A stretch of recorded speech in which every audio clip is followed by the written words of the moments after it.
At the entrance to my daughter's wedding, which I had paid for, the hotel staff halted me, stating, "Your name isn't on the invitee list." Bewildered, I contacted my former spouse, who coolly confirmed, "Yes, that's correct. This occasion is reserved for true family." Her new partner chimed in, "Head back home, we'll send you some scraps." I left without a word, but mere hours later, they reached out in a frenzy because the groom had canceled the wedding. Chapter 1. Barred at the entrance, the hotel foyer was fragrant with blossoms and sparkling wine, the sort of venue where every light fixture gleamed brighter for the esteemed attendees. I'd spent the morning practicing a speech in my mind, words for my daughter, words of affection and pride, reflecting on the years I'd worked overtime to fund this day. I straightened my tie, presented my invitation to the staff, and awaited the approval to enter. Instead, the guard scowled. "Sir, your name isn't listed." I chuckled initially, convinced it was an error. "Check again," I said.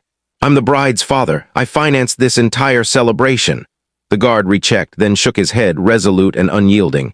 "Not on the list." Perplexed, I stepped aside and dialed my ex-wife. She picked up quickly, her tone slick with calculated malice. "Yes, you're not invited. This is for real family only." Then her new husband's voice cut through, smug and taunting. "Go home, old man. We'll send you some leftovers."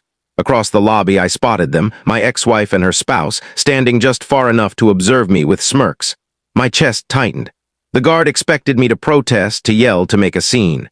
But I didn't. I nodded once, slipped my phone into my pocket, and walked away.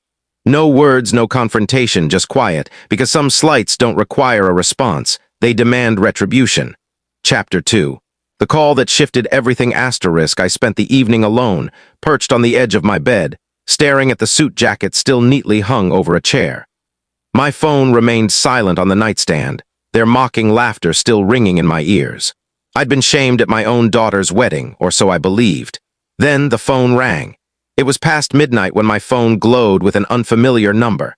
I nearly ignored it, but instinct urged me to answer. Chaos erupted on the other end, shouts, a woman weeping. Finally, my ex-wife's voice, stripped of its earlier arrogance, quivered with panic. "Please, you need to come, it's your daughter. He canceled the wedding at the altar. Everything's in ruins and we're lost." I sat quietly, letting her desperation linger. The collapse *, the story spilled out amid sobs. The groom had uncovered something damning just hours before the ceremony. In front of everyone, he refused to exchange vows, returned the ring, and walked away, leaving murmurs and disgrace behind. The extravagant wedding I'd funded had become a public catastrophe, and the family who ridiculed me was now the epicenter of shame. The guests, they witnessed it all. My response *, I waited until her voice broke into silence before speaking, calm and measured.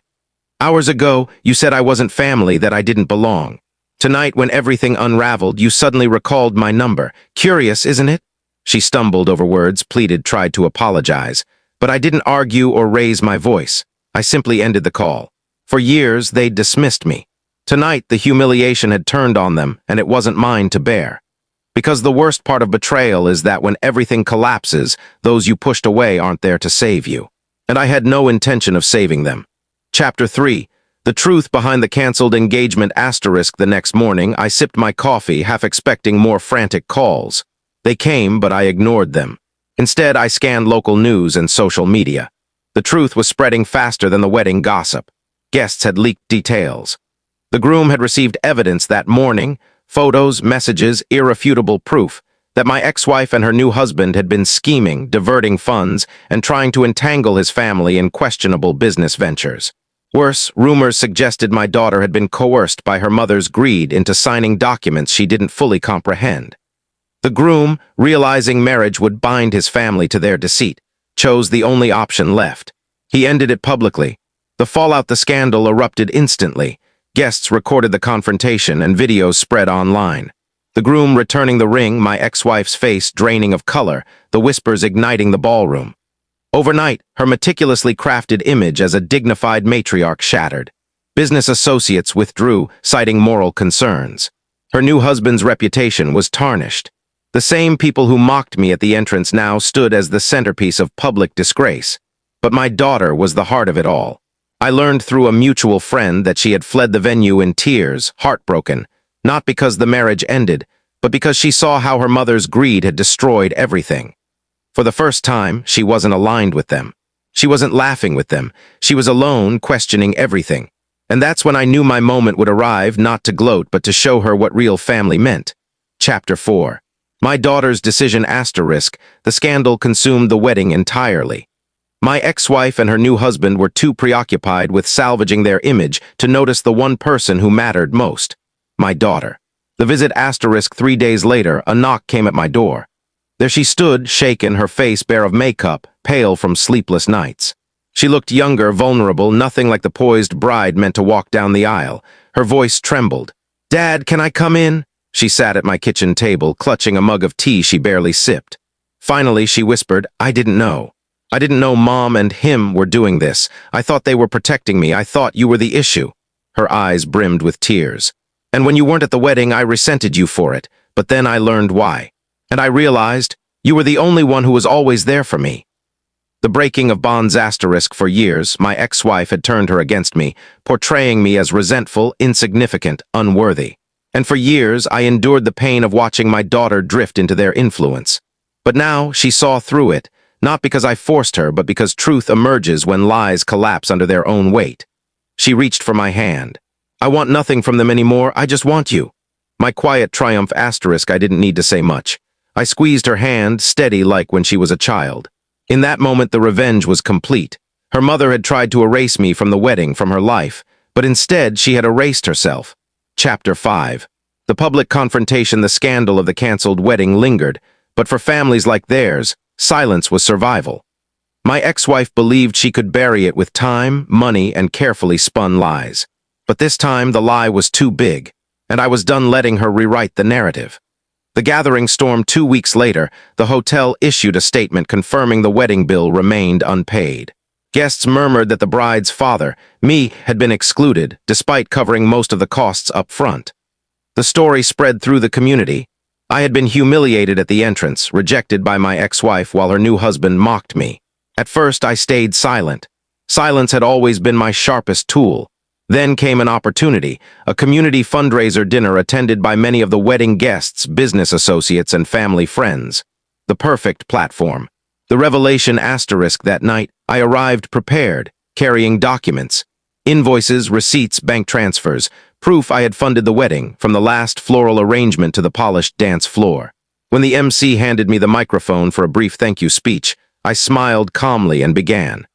"Some of you may wonder why I wasn't at my daughter's wedding. Let me explain. Despite paying for it, I was told I wasn't family. I was told to go home. I was promised leftovers." Gasps echoed through the room. Eyes turned to my ex-wife and her husband, their faces ashen. I held up the folder. "Here's the proof, every cent I paid. The only thing I didn't cover was their arrogance."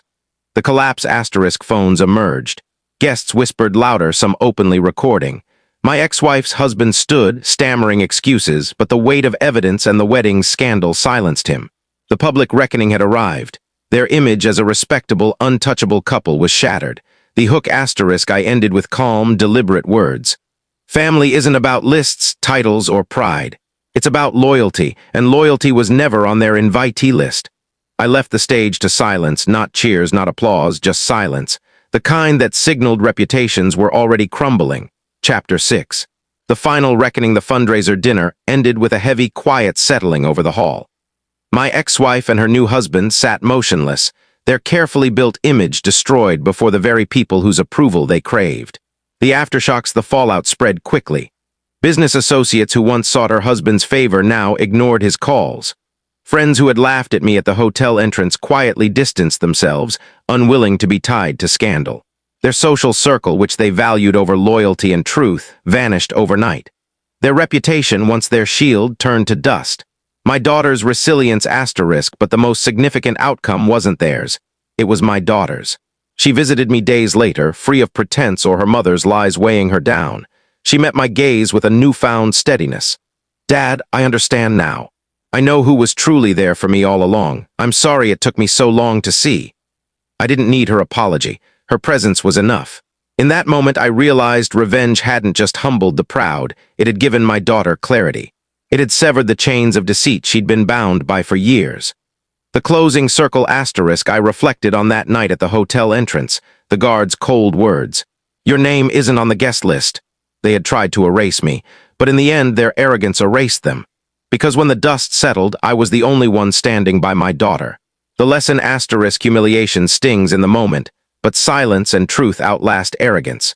And when lies crumble, those who mocked you will come crawling back, not because you changed, but because truth doesn't need their permission to endure. Epilogue, years later, let's take this story further into the years that followed, where the lesson truly took root, where their fates unfolded. My ex-wife and her new husband never recovered. Their names, once spoken with admiration at galas and dinners, became a cautionary tale. Don't let pride blind you. Her husband's business folded within a year, shunned by partners unwilling to risk association. She tried to reclaim her place in social circles, but doors remained shut. Even those who once mocked me at the hotel lobby turned away when she approached. They lived on, but diminished, a constant reminder of the cost of pride without loyalty. Where my daughter stood, my daughter's path was slower. The shame of the canceled wedding left marks, but she healed with time. She carved her own way, free from her mother's influence, rooted in humility rather than pretense.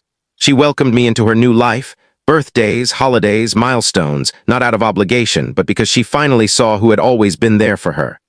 The bond strained by betrayal was rebuilt, stronger than ever. Where I found peace asterisk, I flourished quietly. My work, my true friends, my peace of mind, they grew without the poison of their arrogance. I didn't need to boast about my revenge. It spoke for itself every time I entered a room with my head high, and they couldn't meet my gaze. The final lesson asterisk that night at the hotel when the guard said, "Your name isn't on the guest list," it felt like the end. But it was only the beginning. Because years later, the only list that mattered wasn't written on paper or guarded at a door.